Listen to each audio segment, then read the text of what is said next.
Hola doctores, espero que todos se encuentren muy bien. El día de hoy vamos a ver una clase que es de pruebas de funcionamiento hepático. Igual agradezco a la maestra Julieta que nos preste parte de su material que utiliza para impartir sus clases.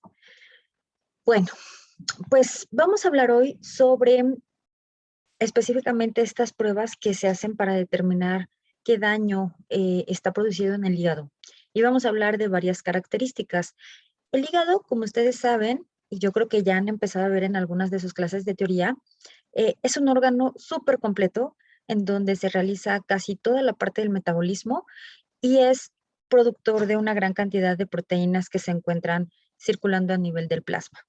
Es un órgano que desafortunadamente cuando llega a tener un daño que es continuo, por ejemplo, hablamos de alcoholismo, y que ese daño comienza a darse de manera crónica, bueno, pues se da de forma irreversible. Fíjense que los hepatocitos, que son las células que están formando al hígado, tienen, así como los gatos, un número determinado de vidas, ¿sale? ¿Cuántas? Bueno, cada célula está determinada la cantidad de regeneración que se puede dar. De hecho, nosotros, por ejemplo, llegamos a consumir a veces mucho alcohol o muchos fármacos, en fin, y bueno, no por eso va a tener muerte celular, sino que es después de tener un cambio brusco o una inflamación continua, que este cambio, bueno, pues les digo que puede inclusive llegar a la formación de cáncer o llegar a la formación de cirrosis, que en realidad por eso es que los alcohólicos pues terminan teniendo complicaciones que desafortunadamente pueden llegar a la muerte por una cirrosis hepática, ¿va? Entonces, en el hígado se forma la parte, está muy cerca de la vesícula biliar y acá, bueno, pues se va a empezar a formar la bilis, que después llega hacia el intestino, pero más adelante les platicaré sobre características que quiero que recuerden de eso. Entonces, nosotros mandamos las pruebas de función hepática, sobre todo pues cuando tenemos alguna sospecha de que algún paciente tiene por ahí algún daño en ese órgano, si no, no tendría así razón de ser, ¿no? Y por ejemplo, mandamos pruebas de función hepática cuando tenemos pacientes con una sospecha de cálculos, que son piedras en la vesícula biliar, o cuando hay alguna ictericia, que es cuando el paciente se pone amarillo, ¿sale? O cuando sabemos que tiene, por ejemplo, una intoxicación por algún fármaco, o porque trató de suicidarse, o porque consumió alguna sustancia que se metaboliza en el hígado, bueno, pues también lo mandamos, ¿sale? O por ejemplo, cuando hay una mordedura de algún animal, alguna víbora o alguna picadura de un insecto y que sabemos que pues es venenoso, muchas de las veces va a tener efectos a nivel hepático y por lo tanto hay que estarlo vigilando, ¿va? Entonces, obviamente me va a ayudar a distinguir si hay algún tipo de enfermedad, si hay algún trastorno en el hígado, ver qué tan dañado está el hígado y bueno, también funciona para ver cómo es la respuesta al tratamiento. Entonces, ¿qué es lo que nosotros podemos medir de acuerdo a las pruebas de funcionamiento hepático? Son muchas proteínas, pero estas pruebas de función hepática principalmente nos van a decir la bilirrubina. La bilirrubina nos va a dar tres resultados, que es la bilirrubina directa, la bilirrubina indirecta y la bilirrubina total, ¿sale? Nos va a decir también sobre proteínas totales, como tal, la albúmina, recuerden que esta es la proteína que tenemos en mayor cantidad en el organismo, las transaminasas, la fosfatasa alcalina, también tenemos, por ejemplo, eh, el tiempo de protrombina, que bueno, eso la vamos a poner a un lado porque existen unas pruebas en particular que se llaman tiempos de coagulación. Y ahí vemos tanto el tiempo de protrombina como el tiempo de tromboplastina y el INR. Y bueno, pues acá le sumaría el GGT, y pues me parece que ya están completos. Entonces, ¿cómo les comentaré? Existen como tal algunas patologías en particular que me van a dar alteraciones de algunas de estas proteínas, de algunas de estos marcadores, de algunas de estas enzimas, en fin.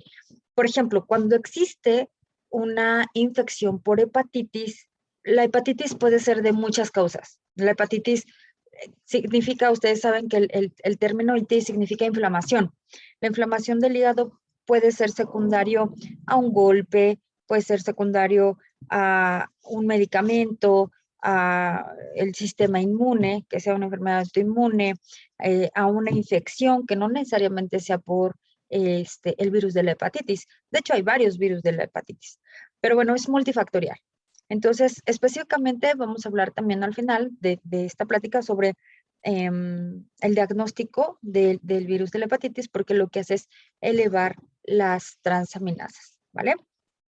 Y bueno, pues es muy importante saber, sobre todo lo que les comentaba, si hay una cirrosis,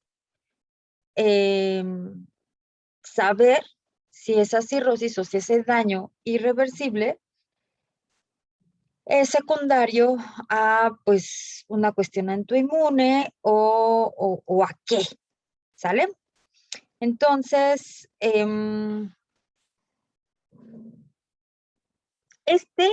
como tal, estas siglas de GGT significan gamma-glutamiltransferasa.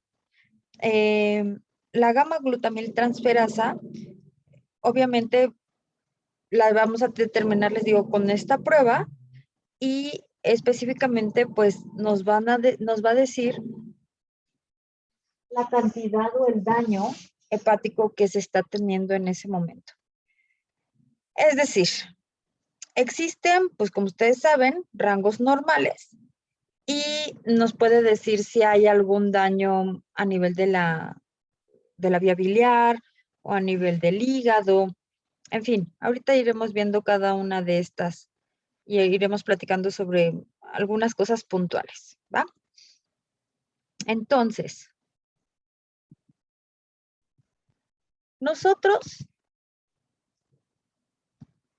cuando cursamos con una hepatitis en la infancia, la mayoría de las veces es por causa del virus de la hepatitis A. De hecho, si a algunos de ustedes les dio hepatitis, van a quedar cubiertos o protegidos para toda la vida. Jamás les va a volver a dar hepatitis A, ¿vale? Y bueno, pues, ¿cómo es que se transmite el virus de la hepatitis A? Es por vía fecal-oral. Quiere decir que comieron, no sé, algunos taquitos ahí o fruta que luego venden, que no se lavan las manos. La persona que les preparó los alimentos fue a defecar, no se lavó las manos y bueno, ustedes se comieron su excremento y así es como se transmiten todas las enfermedades diarreicas. A todos nos ha dado diarrea, y especialmente el virus de la hepatitis A, ¿vale? Se transmite por alimentos. Existen varios virus, como les comenté, el A, B, C, D y el E. Estos virus, los más malos es el virus de la hepatitis B, porque el virus de la hepatitis B puede evolucionar a un cáncer hepatocelular, y el virus de la hepatitis C también. Está más asociado, el virus de la hepatitis B, por vía sanguínea, por transfusión sanguínea o por inclusive transmisión sexual. Y el virus de la hepatitis C está más asociado al uso de drogas intravenosas. El virus de la hepatitis D necesita forzosamente que exista el B para que pueda infectar. Entonces, siempre es una coinfección. O sea, fuerza debe de estar el paciente enfermo con B para que le dé hepatitis D. Cuando tenemos una coinfección entre B y D, pues más rápido va a ser la evolución al daño en el hígado y más rápido puede evolucionar a cáncer, ¿sale? Pero les decía, no es la única causa. Hay otras causas como hepatitis autoinmune, que de por sí así empieza el sistema inmune a no reconocer lo que es lo propio, lo que es lo extraño, y empieza a atacar a las células hepáticas. Hay pues cirrosis biliar, eh, o cuando hay una colangitis. Recuerden que les comenté que está la parte de la vía biliar y bueno, pues hay una inflamación por X o Y, alguna infección. El caso es que se inflama porque hay muchas causas. Y bueno, pues otras más, ¿no? Hay hepatitis alcohólica, como tal cáncer hepatocelular, en fin, hay muchas causas. Estas digamos que son las causas más frecuentes por el cual puede haber una enfermedad hepática. Hay bastantes, pero estas son las más frecuentes. Por ejemplo, ahorita que estamos en la parte de COVID, lo que provoca el virus, es que provoca también inflamación a nivel hepático. Entonces, todas las proteínas del hígado se elevan y bueno, pues así podemos ver comparando qué tan inflamado se encuentra el organismo, porque no solamente va a afectar pulmones o vías aéreas, sino que provoca una coagulación. Este, provoca inflamación del hígado importante, inflamación del riñón y bueno, pues pueden terminar con un em, desencadenado en un proceso donde todo el organismo provoca una inflamación sistémica y pues si no se controla y sigue con esta inflamación, bueno, puede terminar en muerte, ¿no? Entonces, hay muchas causas por las cuales el hígado se va a inflamar, ¿no? Entonces, hay causas que son agudas y hay causas que son crónicas. ¿A qué se refiere con agudo? Cuando la alteración hepática va a durar menos de 6 meses. La alteración crónica es cuando dura más de 6 meses. Entonces, normalmente, pues cuando es una causa de trastorno agudo, pues vamos a encontrar que existen estas alteraciones. Claro, estas pudieran ser la, la, la, los laboratorios que se tendrían que mandar para saber cuál es la causa del por qué están elevándose las pruebas de funcionamiento hepático, ¿no? Pero obviamente, claro, pues hay que ir descartando, no puedo mandarle a todos los pacientes todas estas pruebas, ¿no? Sino que hay que ir buscando hacer una buena historia clínica y si realmente no sé por dónde, inclusive acá dice al final que se puede hacer una biopsia de hígado, ¿va? A nivel crónico, como les comenté, son más de 6 meses. Igual, pueden ser casi son los mismos laboratorios que se mandan, pero igual sigue siendo lo mismo. O sea, normalmente acá se dice que se hace una biopsia de hígado cuando es a nivel crónico, sobre todo para estadificar y clasificar ya el daño en el hígado que se va o que se dio pues durante tanto tiempo, ¿no? Pero les digo, lo más importante, ustedes van a tener pues todavía muchas clases donde van a hablar sobre patologías y eso les puede ayudar a discernir entre qué laboratorios pueden mandar. Ahora, em, les comenté que el hígado pues sintetiza muchas proteínas. Entonces, la proteína que más sintetiza o que está en mayor cantidad es la albúmina. Pero bueno, pues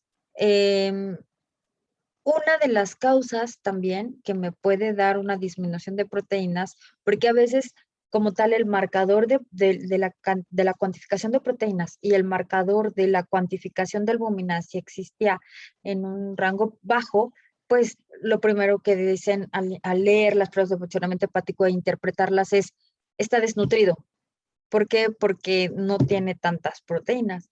Pero no necesariamente. También se ha visto que cuando hay procesos inflamatorios, provoca una disminución de proteínas, no necesariamente porque no ha comido o baja rápido de peso o secundario a una ingesta, ¿no?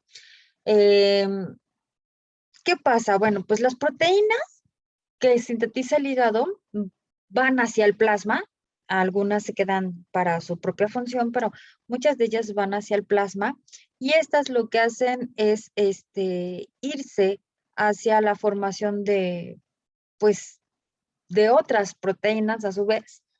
Por ejemplo, la albúmina, el fibrinógeno, la alfa-beta globulina, en fin, en médula, la gamma globulina, en fin. Entonces, estos son los rangos normales que tenemos de proteínas, ¿sale? Y si existe, les digo, una disminución, no necesariamente es por desnutrición.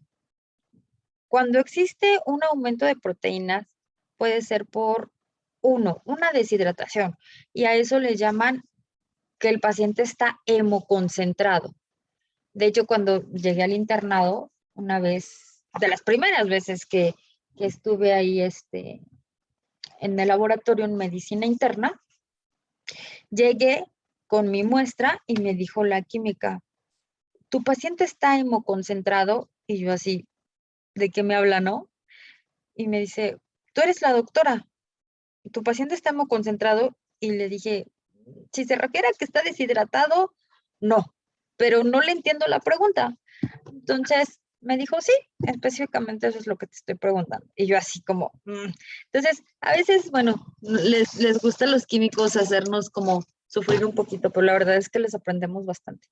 Entonces, justamente me comentaba porque cuando existe un aumento en el resultado de la cuantificación de proteínas, pues puede ser por una deshidratación que va a provocar pues que el plasma se encuentre con una mayor cantidad de osmolaridad y por lo tanto va o puede aparecer con cantidades mayores, ¿vale? También cuando hay una inflamación crónica, cuando hay una disminución en las proteínas, puede ser secundaria, lo que les comentaba, desnutrición, puede ser secundaria a que exista como tal un daño en el hígado por algo, en un proceso que se esté dando en ese momento, como les comentaba ahorita, ¿no? COVID provoca disminución de las proteínas. Tiene hepatitis, puede tener también una disminución en la proteína. Tiene una cirrosis hepática, puede haber una disminución en proteínas, ¿vale? El embarazo también puede provocar una disminución en proteínas. De hecho, el embarazo es todo un rollo, es todo un caos a nivel metabólico que pasa en las mujeres, y hay varias alteraciones que son normales, ¿va? Por ejemplo, la cantidad de agua en una embarazada aumenta y esto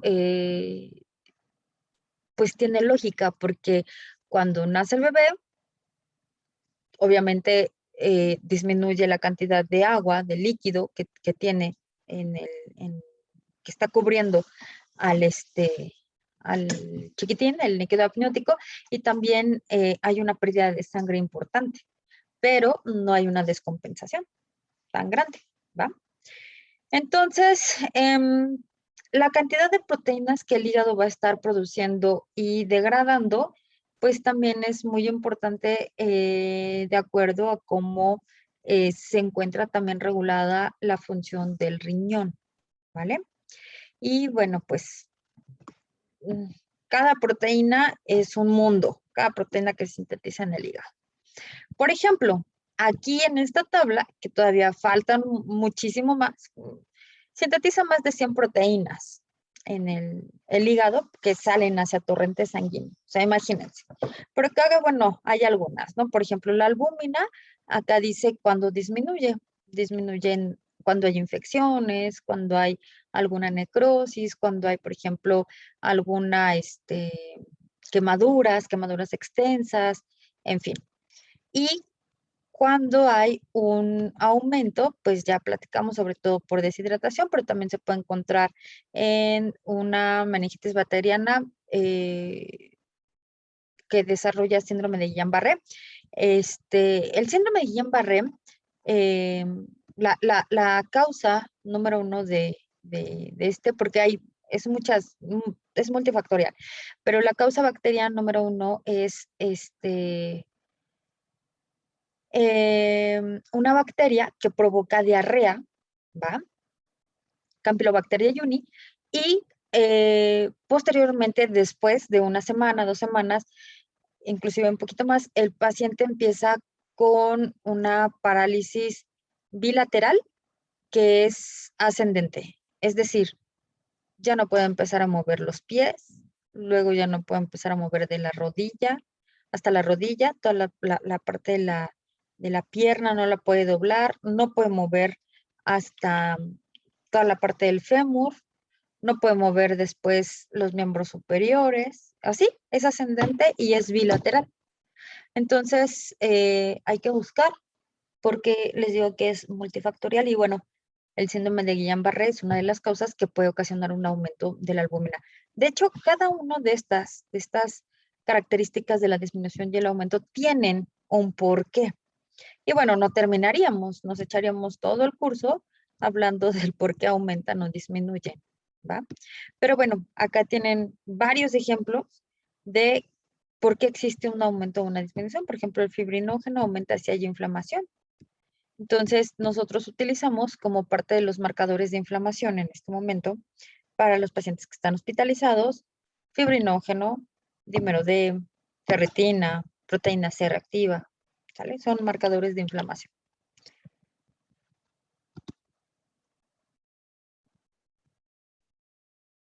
Acá podemos observar, cuando hay una inflamación aguda, la albúmina se puede mantener normal o disminuida, ¿sale? Las proteínas podemos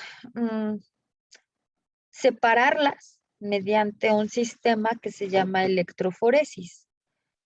La electroforesis es como si fuera una gelatina en donde yo pongo la proteína y le pongo una carga eléctrica de un lado, y las proteínas como tal, de manera natural, van a tener una carga negativa, ¿sale?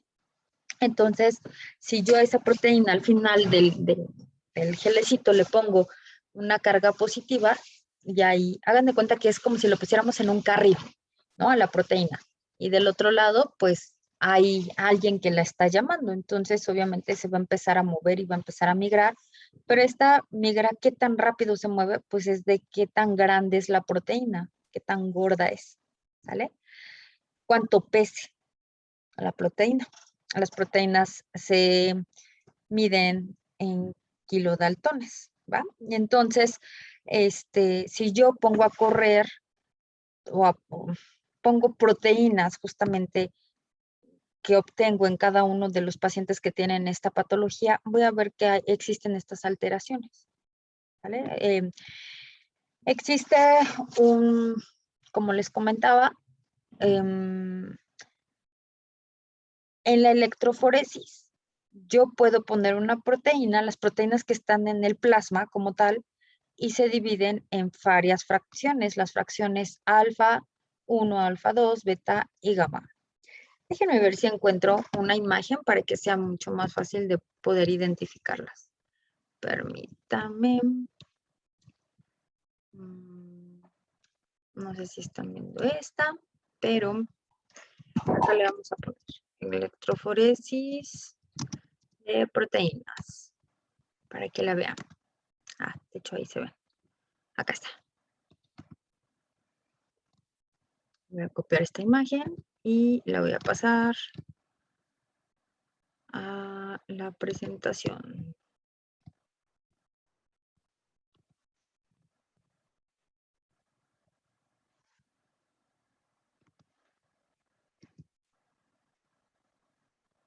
Sí,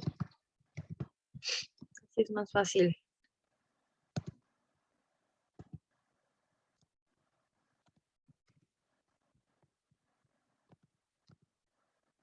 Entonces, acá está.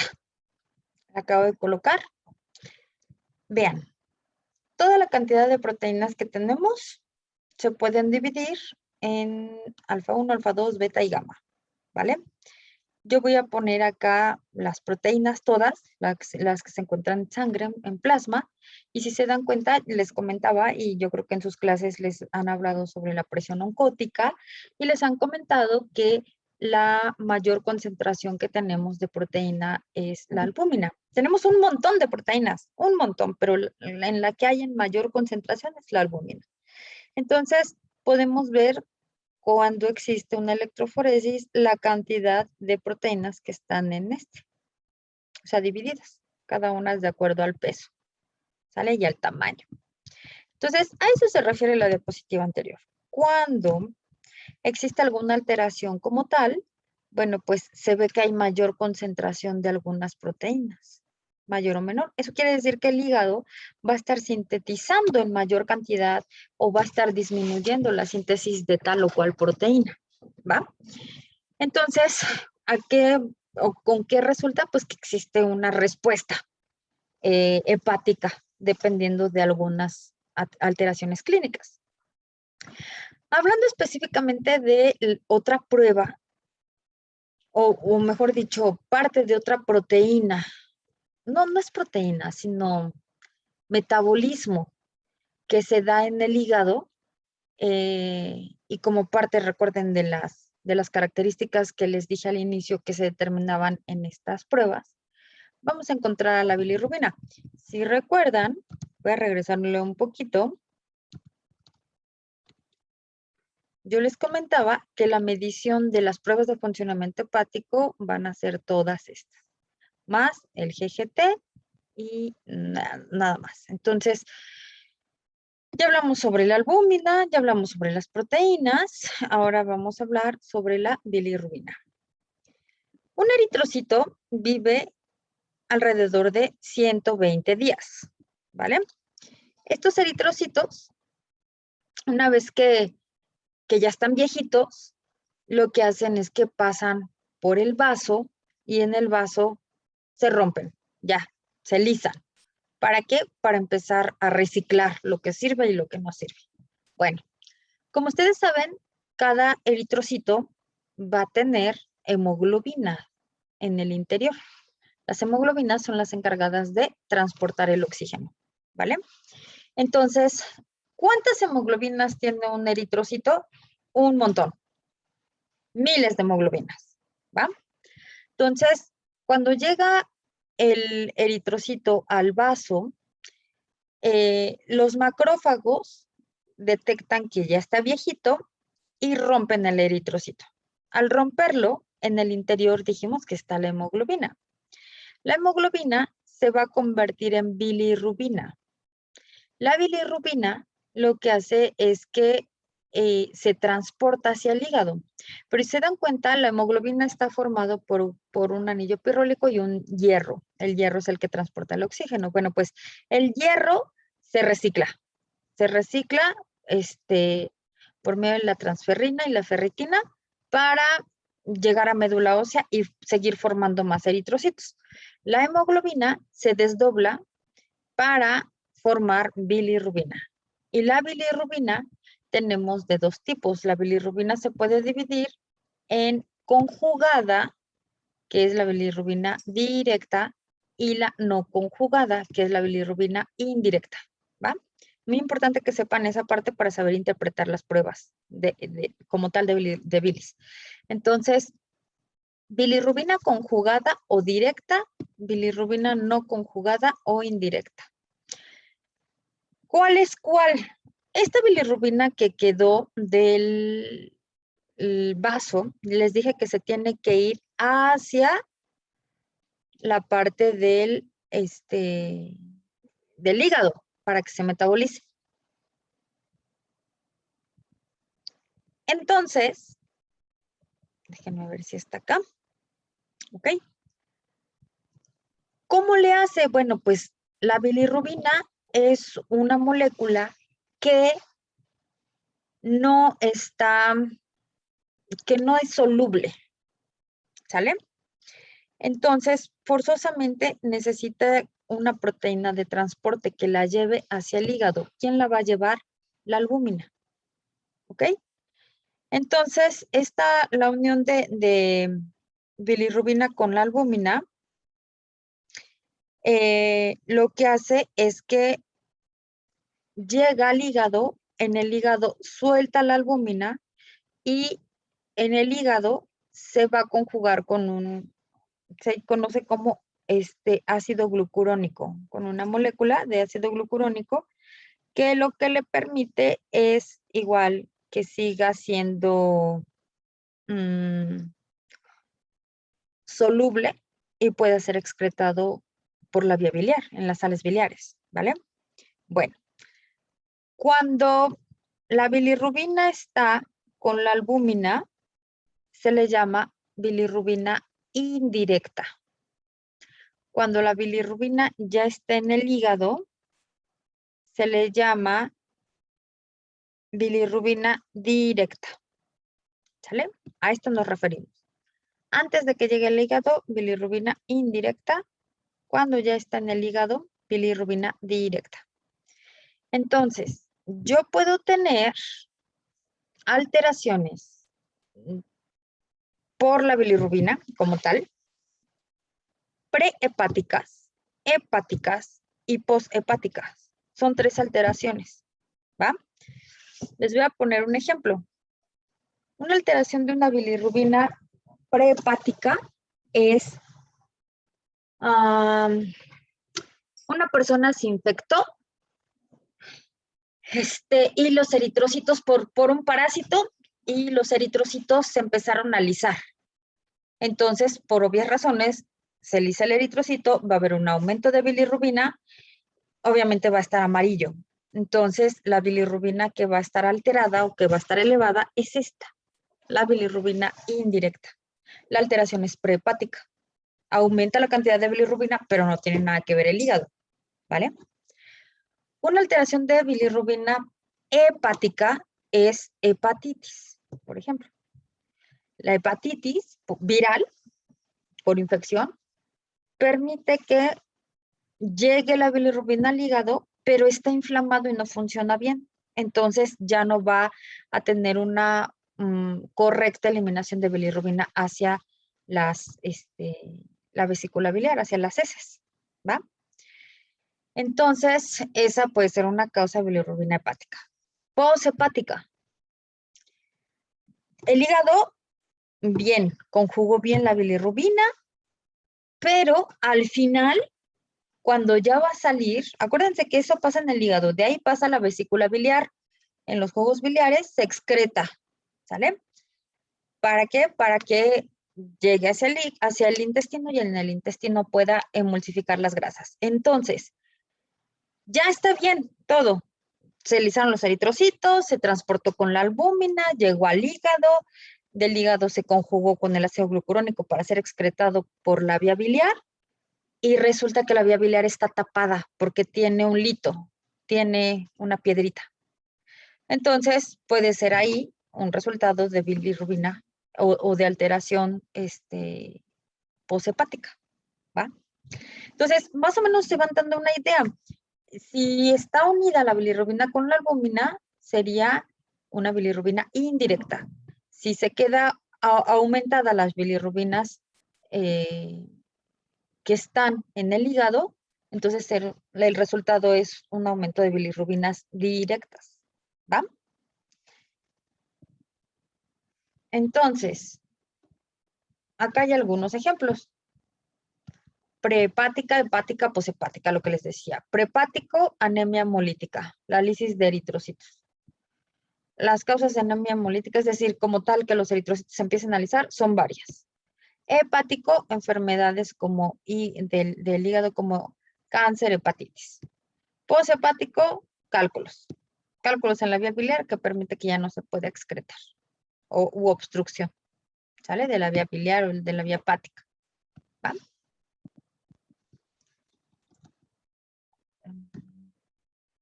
Ok. Entonces, les dije que tenemos que ver, siempre que ustedes les den un resultado de bilirrubinas, les van a dar bilirrubina total, bilirrubina directa, bilirrubina indirecta. Y tienen, por ejemplo, 3.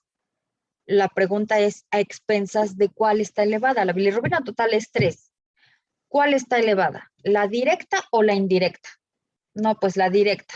Ah, ok, la directa. Entonces, seguramente por la clínica y esto, la causa es hepática, ¿no?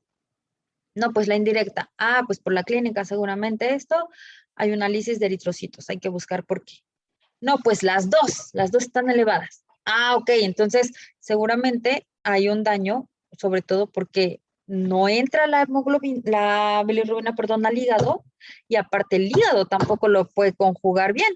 Entonces, ahí tendríamos, por ejemplo, en una hepatitis puede haber un aumento de las 2 bilirrubinas, ¿va? Acá hay algunos ejemplos de bilirrubina que es no conjugada o indirecta, ¿vale? Que son raros estos síndromes, estos también. Y acá hay algunos otros ejemplos de bilirrubina directa.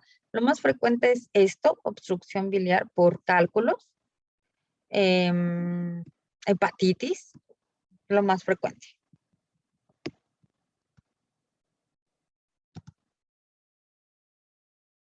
¿Cuáles son los niveles normales? Acá están. De hecho, la bilirrubina total es la suma de la directa con la indirecta. Si de directa tuvieron punto 1 y de indirecta punto 2, la bilirrubina total es punto 3.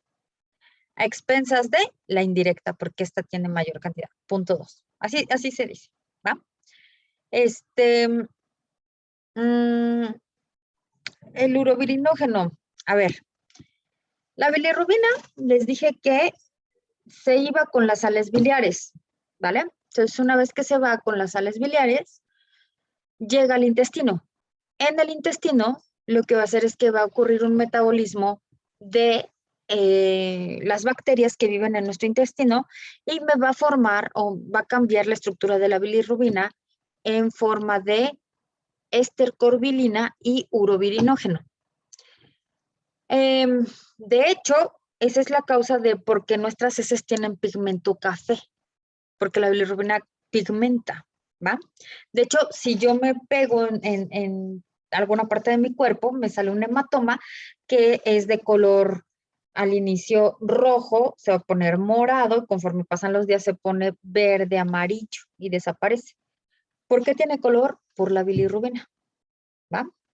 Bueno, entonces, cuando se da el metabolismo del intestino, la bilirrubina, les comentaba en esta parte, por el metabolismo de las bacterias que viven en el intestino, es por las bacterias, se convierte en urobirinógeno y estercorbilina. Conforme va pasando por el intestino delgado, se va reabsorbiendo ese urobirinógeno, una parte. Y obviamente eso llega otra vez a torrente sanguíneo, se filtra en los riñones y por eso es que la orina es amarilla, por la causa del urobirinógeno, ¿va? Pero ahora ya sabemos por qué, porque todo proviene del pigmento de la bilirrubina. Entonces acá está, la bilirrubina total es hasta 1 miligramo por decilitro, la bilirrubina directa y la bilirrubina indirecta. Ok. Amoníaco. Si no mal recuerdo, ya vimos la parte de la química sanguínea. Y en la química sanguínea les expliqué que hay un aumento de azuados, ¿va? Los daños hepáticos, pues también pueden provocar aumento de los azuados, como el amoníaco. ¿Por qué? Porque recuerden que en el hígado, la eliminación del nitrógeno que entra en nuestro cuerpo se da por medio de el ciclo de la urea. Entonces, todo el nitrógeno que entra se tiene que eliminar con una molécula que no sea tóxica. Ese nitrógeno, si queda libre, bueno, se convierte en el ion amonio. Amoníaco es NH3, amonio es NH4. Entonces, tanto el amoníaco como el amonio son súper tóxicos para nosotros, sobre todo a nivel celular, cerebral. Provoca, provoca una disminución de el ciclo de ácidos tricarboxílicos o ciclo de Krebs. Al provocar una disminución de ATP se va hacia una glucólisis anaeróbica y me provoca un aumento de ácido láctico, de lactato. Provoca hipoxia, provoca que exista movilización de agua por gradiente osmótico hacia el cerebro y obviamente, bueno, provoca una necrosis una apoptosis, más bien, no necrosis, apoptosis de las células cerebrales. Entonces, es malo. El amoníaco, el amonio, como sea, el NH3, NH4 en nuestro organismo es muy tóxico. Entonces, lo que hace nuestro cuerpo es que esa cantidad de nitrógeno en el hígado forma urea y la urea ya no es tóxica para nosotros, ¿va? Entonces, bueno, cuando existe un aumento de amoníaco, pues seguramente es porque hay alguna alteración hepática. Las transaminasas. Recuerden que existen en el hígado también formación de dos cosas metabólicas importantes para las proteínas. Transaminación y desaminación. La transaminación es cuando permite que un aminoácido se pueda convertir en otro aminoácido, ¿va?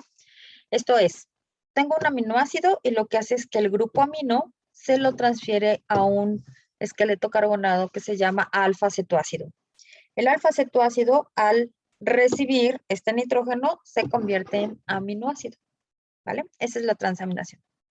Entonces, ¿qué enzimas se encargan de transaminar? Estas. Voy a estornudar, permítame. Ay, ya no alcancé a cerrar mi micrófono, perdón. Bueno, estas transaminasas, la AST y la ALT, son como tal enzimas que permiten la transaminación continua. Entonces, cuando hay un aumento, quiere decir que hay un daño hepático importante por algo, pues obviamente hay que buscar la causa. Por ejemplo, para que yo sepa que mi paciente tiene un estado agudo de hepatitis, hay aumento de transaminasas, ¿vale? Entonces, o algún daño por fármacos, o lo que les decía, muchos intentos de suicidio se toman toda la farmacia que tienen en casa, hay que buscar si no hay un aumento de transaminasas en ellos, ¿va? Entonces, la AST, recuerden que también, bueno, se llama así, AST, por las siglas de aspartato aminotransaminasa. Esta también se puede encontrar con otro nombre. Déjenme colocárselos aquí. Y ese otro nombre, el AST, es GOT. ¿Sale? La ALT significa alanino aminotransferasa. Y la ALT la podemos encontrar como GPT. Es exactamente lo mismo. ¿Sale? Son siglas exactamente iguales. Nada más, por ejemplo, esta es de acuerdo al aminoácido que está transaminando. Entonces, esta se llama transaminasa glutámico oxalacética. Sería glutámico oxalacética transaminasa. ¿Va? Entonces, pero es exactamente lo mismo. Entonces, la AST puede estar aumentada, sobre todo, déjenme cambiar mi apuntador, no solamente cuando hay una alteración en el hígado, sino también cuando hay un infarto al corazón, cuando hay una alteración a nivel del músculo esquelético, en riñones, cerebro, páncreas, pulmones, leucocitos, eritrocitos, aumenta, ¿vale? Por eso es muy importante la correlación clínica. Acá les puse algunos ejemplos, del cual permite o se encuentra en aumento, sobre todo alcoholismo es la causa número 1. Y la ALT es como más específica del hígado. La ALT sube mucho cuando hay una necrosis celular hepática o una cirrosis hepática, ¿va? También puede subir, pues, cuando hay un tumor hepático, una ictericia obstructiva, y disminuye sobre todo por hemólisis y por la falta de vitamina B6. Aquí están los valores normales, tanto en hombres como en mujeres.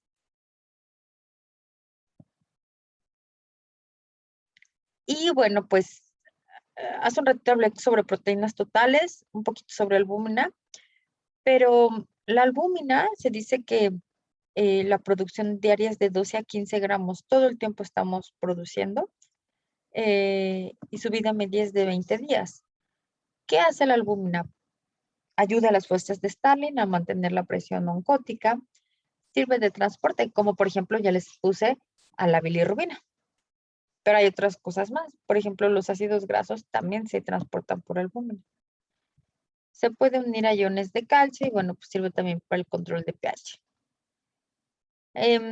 Esto es las funciones como tal. Las causas de deficiencias de albúmina son todas estas enfermedades.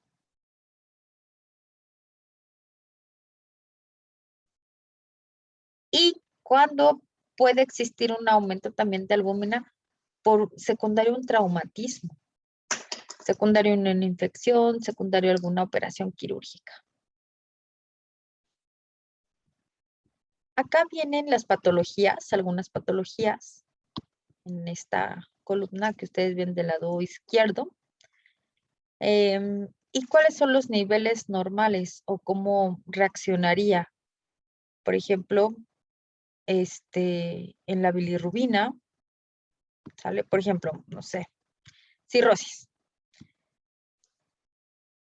La bilirrubina pues puede estar elevada, las aminotransferasas también pueden estar elevadas hasta 2 veces. La fosfatasa alcalina se puede encontrar normal o disminuida. La albúmina normalmente vamos a encontrarla disminuida.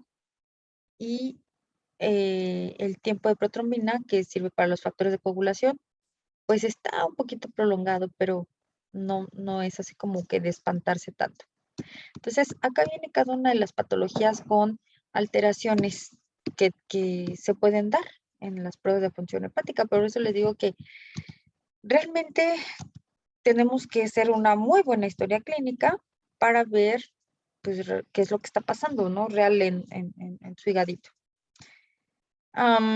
Del tiempo de protrombina no voy a hablar ahorita porque lo vamos a ver en la última actividad. Pero bueno, pues todas las proteínas que sirven para coagulación las sintetiza el hígado. Y entre todas esas está el tiempo de protrombina. La fosfatasa alcalina también.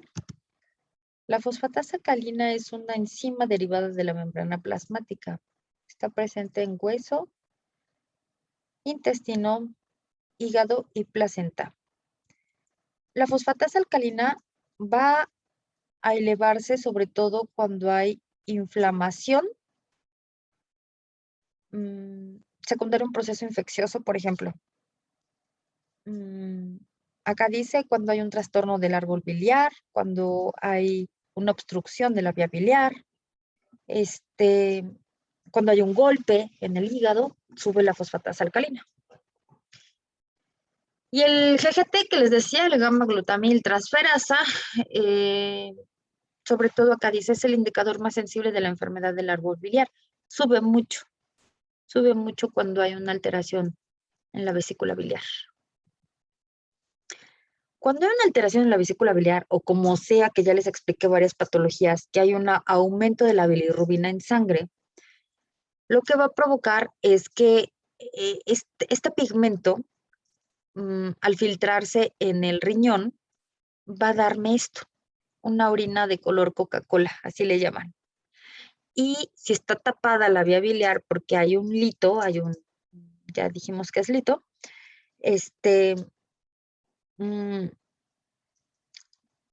como tal, la materia fecal va a salir de color blanco. Entonces, los pacientes que tienen hepatitis tienen ictericia, poliuria, así se llama, el color Coca-Cola de la orina, y acolia. Acolia es las heces sin color. Dolor en hipocondrio derecho, pueden tener náuseas, vómitos, fiebre. ¿Va? Todas las hepatitis dan el mismo cuadro clínico. Lo que les comentaba, si yo tengo un aumento de bilirrubina, esa bilirrubina pasa al intestino, en el intestino se absorbe mayor cantidad de bilirrubina, entonces la bilirrubina dijimos que en el intestino se convertía en estercolbirina y en urobirinógeno, y el urobirinógeno es el que se absorbe para ser excretado por la orina. Bueno, pues podemos tener como característica en el examen general de orina, vamos a ver ahí que hay un aumento de urobirinógeno. No me voy a meter más acá en esta del examen general de orina porque vamos a tener una clase en particular de este tema. Pero, por ejemplo, tenemos un paciente que tiene por ahí un daño hepático. Vemos los resultados, que de hecho se ven mejor acá. Y vean, las bilirrubinas están bien, por ejemplo, pero hay una elevación de la AST, ¿no? AST, aspartato aminotransferasa, que les digo que a veces las ponen así, como TGO o TGP. Entonces, vean, está muy elevado. Los niveles normales, y vean cuánto tiene. También niveles normales, vean cuánto tiene. De ahí en fuera, todo lo demás está bien. Le hicieron una prueba para ver si no tenía hepatitis. Ya vimos que no. Y bueno, pues vieron que estaba elevada también en este paciente la creatinina sérica, que esta nos habla cuando hay daño, no, lisis o apoptosis o necrosis a nivel muscular, ¿sale? Porque es parte del desecho del músculo. Entonces, vean, está enorme. Toda la química sanguínea está bien.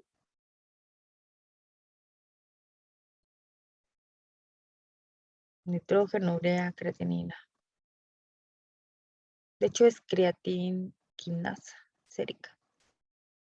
No es la creatinina, es creatincinasa. Y bueno, el examen general de orina. Acá el urobirinógeno tiene que salir negativo. Cuando hay una ictericia, cuando hay una enfermedad donde hay un aumento de bilirrubinas, aumenta el urobirinógeno. Vean, pueden o no tener leucocitosis, no necesariamente. Leucocitosis es cuando hay un aumento de los leucocitos, que te dice que hay infección. Eh, en este caso, pues ese paciente está teniendo un daño hepático que no es por infección o no es por inflamación, está orinando así. Y bueno, pues hay que buscar por qué no hay una buena conjugación de la bilirrubina o qué es lo que está pasando, ¿no? De hecho, no creo que corresponda exactamente a esa orina porque, ay, ¿dónde está? Vean, las bilirrubinas están normales. Pero bueno, es un caso hipotético, ¿no? Imagínense que si está elevada la directa, la total, que sea 4, expensas de la directa, que tenga 3.8 y 0.2 de la indirecta, bueno, pues buscamos la causa, ¿va? Y bueno, pues hasta acá les vamos a dejar. Les voy a dejar en la semanita un ejercicio para que puedan hacer por ahí alguna interpretación de casos clínicos. ¿Sale? Es un gusto saludarlos, cuídense mucho y pues mantengo al pendiente de cualquier duda que tengan.